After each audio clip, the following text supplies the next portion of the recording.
I'm sure each of us can share a time in our life, or maybe currently, where we had a secret, and as we carried that secret,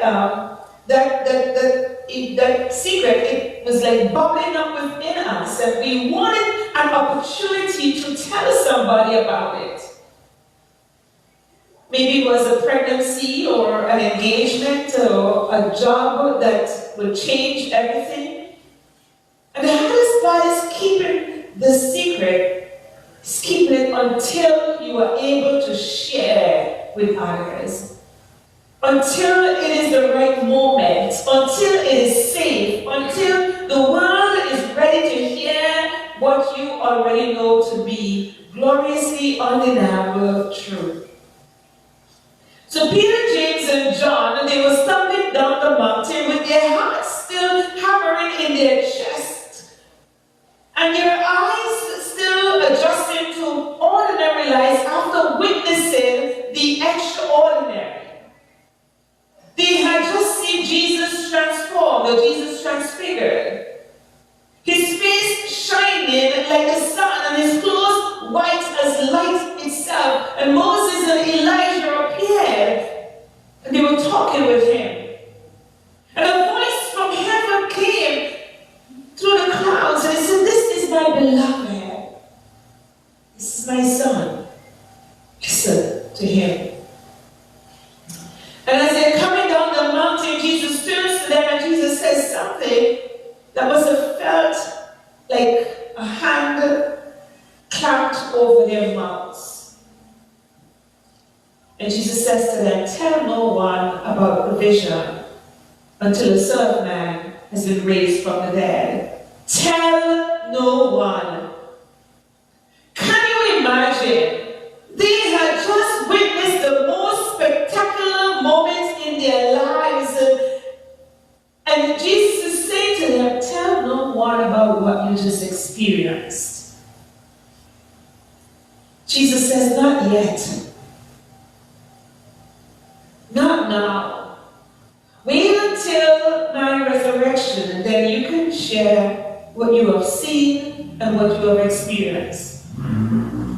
Why would Jesus muzzle them? Why would he allow them to hide this truth under a bushel basket of silence? Why would Jesus ask them to wait and not share? The text tells us that they kept the matter to themselves, and they were questioning what the rising from the dead meant. They didn't understand. Not yet. The resurrection seemed like a foreign language to them. Beautiful syllables that they couldn't quite pronounce. They had heard Jesus predict his death twice now, but the words slid off of them like water off stones. Death, resurrection, what did he mean? They had run down that mountain shouting about Jesus' glory, and if they had done that, running down the mountain shouting about Jesus' glory, proclaiming what they experienced in the transformation, in the transfiguration, before the crucifixion, the story would have been incomplete.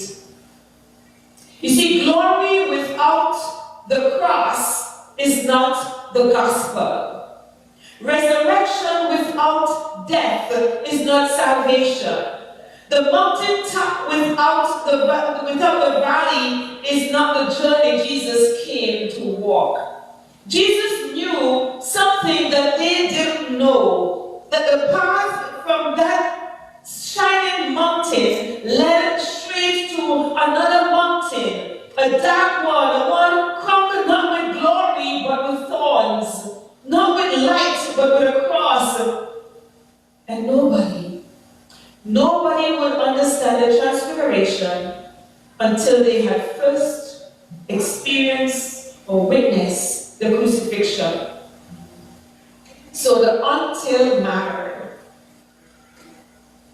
They had to carry that secret through the worst days of their their lives. They had to keep silent to the mounting opposition from the religious leaders. They had to keep that silence in the midst of the plot to kill Jesus. They had to keep that silence during the Last Supper. They had to keep that silence when Jesus spoke in riddles about his body and blood. They had to keep that silence as Jesus was in the Garden of Gethsemane. They had to keep that silence when Jesus' sweat of drops of blood, and he cried out to his Father. He pleaded to his Father.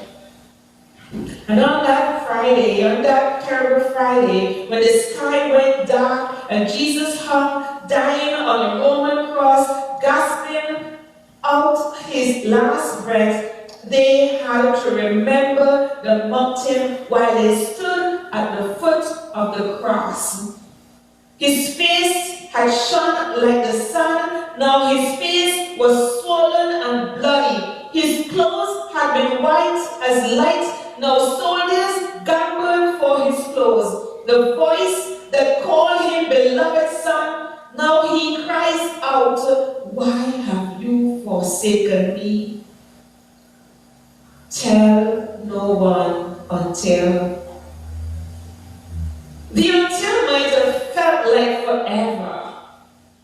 As they journeyed with Jesus and as they experienced all these different situations with Jesus. But then Sunday came. Doesn't it always? Sunday came and the stone was rolled away and the tomb stood empty, and Jesus walked out of death and into life, and suddenly everything made sense to them. The transfiguration wasn't separate from the crucifixion. The glory wasn't separate from the suffering. The mountain of light wasn't separate from the mountain of death. They were the same story, beginning and end, promise and fulfillment, the preview and the feature film.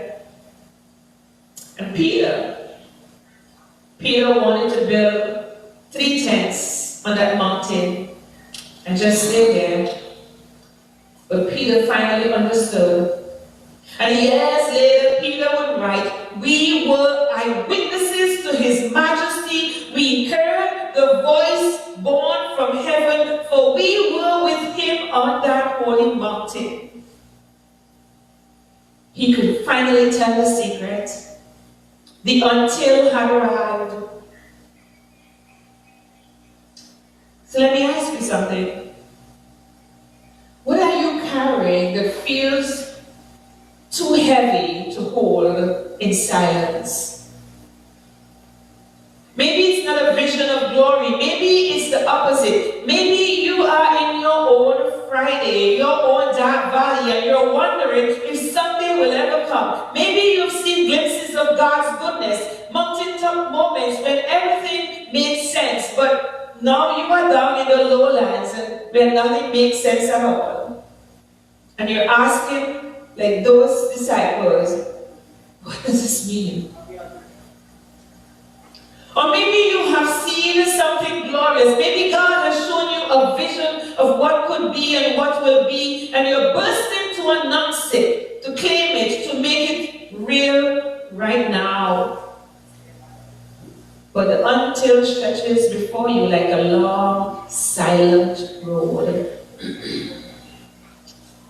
Here's what I want you to hear. The until is not a punishment. It's preparation. Jesus didn't silence his disciples in order to torture them. He silenced them to protect the truth and to protect them. Friends, there are some things that can only be understood in hindsight.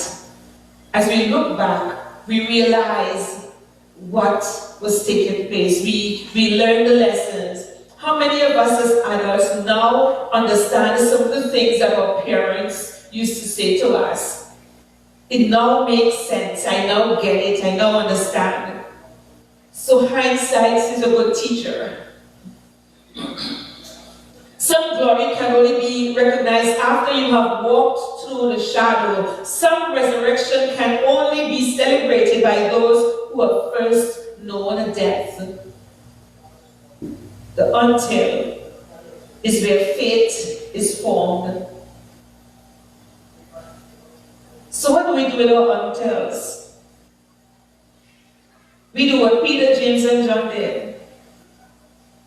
We keep the matter to ourselves, not in shame, not in doubt, but in holy patience, in sacred trust, knowing that God's timing is better than our announcement. We question what it means, not in unbelief, but in honest wrestling, allowing the mystery to deepen our faith rather than destroy our faith. And we wait for the resurrection, because that's what the until always points toward. Not stagnation, not silence forever, but that moment when God breaks through, when death gives way to life, when the story finally makes sense to us. And Jesus knew something his disciples didn't know on that day on the mountain. Glory is only glorious when it's been tested by suffering. Hope is only hopeful when it's been refined by waiting. And resurrection is only resurrection when something has truly, actually died. The transfiguration needed the crucifixion, the vision needed the valley, the mountain needed the tomb, and your until, whatever it is, needs the waiting. Not because God is cruel, but because God is wise. Not because the promises isn't real, but because the fulfillment is worth the wait. So if you're here and you're in your until moment, if you are in your mountaintop wandering experience, you're on a mountain, coming down from the mountain, and you're wondering about what you have seen and what you have experienced. If you're standing in the valley wondering if this vision will ever come to reality, I want to leave you with this.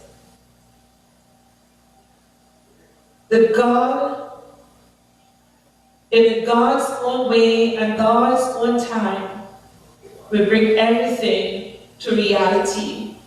That God will make all things clear. So we may question what it means and we may try to figure it out, but I say to you, do not doubt. Do not have the doubt that destroys your hope. But let your wrestling allow you to deepen your faith in God. And wait for your resurrection, because resurrection is coming. Sunday is coming. The until will end. And when it does, when the stone is rolled away and death gives way to life and everything finally makes sense, you will open your mouth and the words will come out.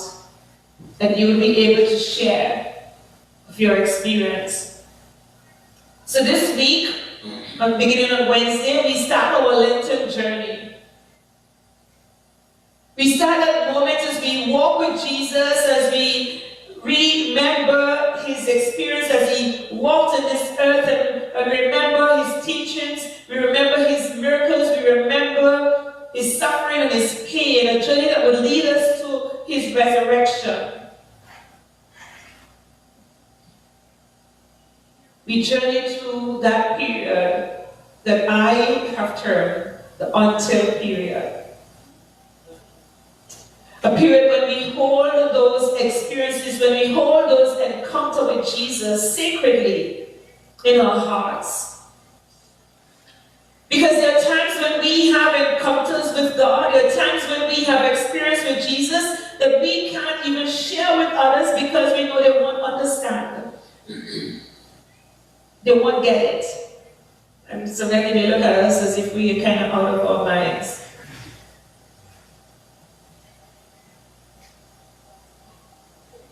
But I want you to pay attention during this Lenten period. Pay attention to what God is saying to you. Pay attention to what God is placing in your heart and in your spirit. Pay attention to what God is doing in your life, the changes that are occurring in your life and in your situation. Pay attention this Lenten period, so that you can become a witness for Jesus Christ. You can come to that place when you are able to share of your encounter with Jesus, what he has done for you, how he helped you, how he delivered you, how he rescued you, how he saved you, how he was there for you.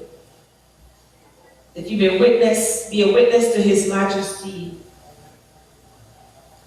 So friends, I'm here to tell you that Jesus is alive, and Jesus is working in our lives.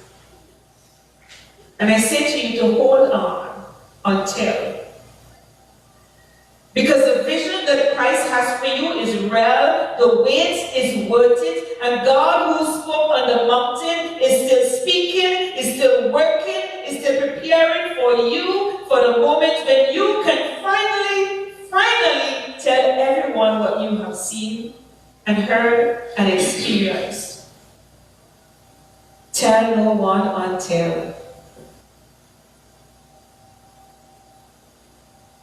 until God directs you to share that encounter with him and his son Jesus Christ. Tell no one until God reveals himself to you, and you know that whatever struggle, whatever battle, whatever concern that weighed heavily upon you has been lifted. You've been delivered. You've been rescued by the hands of Almighty God. The until is almost over, and rest assured of God's presence with you in this period. Amen.